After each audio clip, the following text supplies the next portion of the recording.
السلام عليكم. كنت معنا وناسين ملك استاديون كجوت على أصحاب سؤال وهذا موضوع كوبن وحن دوني أنا كجاه الله وحلو يقانو توصل ستونيس أما حقدها دقحان تقسم اسمه أما قمك دقحان تقسم اسمه هذا كذا فهم يسد صدقارته مقال كلام كوي لا أما وح على ذلك كواركتا دقحان قمك أما حقدها سبب الدون أي لو دوية بس هذا وحن كي جينا وحياة الدبيعة أي لو دوية شن قضب مهم أي على سوقاته بس ما كان لقى هذا دقحان قمك وحكسم اسمان وحياة بعضك ويسوتي taasoo markaa u eg sida markaa uu dhagax ugu sameeyay yahay waana halka uu magac u ka yimid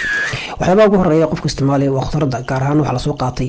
karootka iyo sidoo kale waxa loo yaqaano tufaaxa waa karootada iyo tufaaxa waxay nadiifiyaan nafka waxaana yareeyaan samaysanka dhagaxaanta halka idinka muuqda waxyaabaha markaa keena ee halaadiga markaa afka soo hara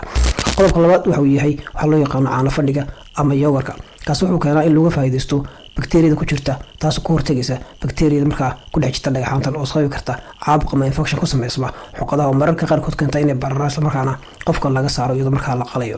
qodobka saddexaad wuxuu yahay qofka inuu isticmaalo khudradda loo yaqaano citrus fruit waxaana ka mid ah liin dhanaanta iyo liin macaanta waxaana ku jira maadada loo yaqaano vitamin C taas oo ka hortagta in qofka markaa infection ku dhaco maadaama ay sare u qaado habdhiska difaaca qodobka afraad wuxuu yahay cuntada markaa kulul sida tusaale ahaan kala jinjarta iyo sidoo kale waxa loo yaqaan turmeric oo sanjibiisha iyo huruudda markaa loo adeegsado cuntada lagu daran lagu macaaneeyo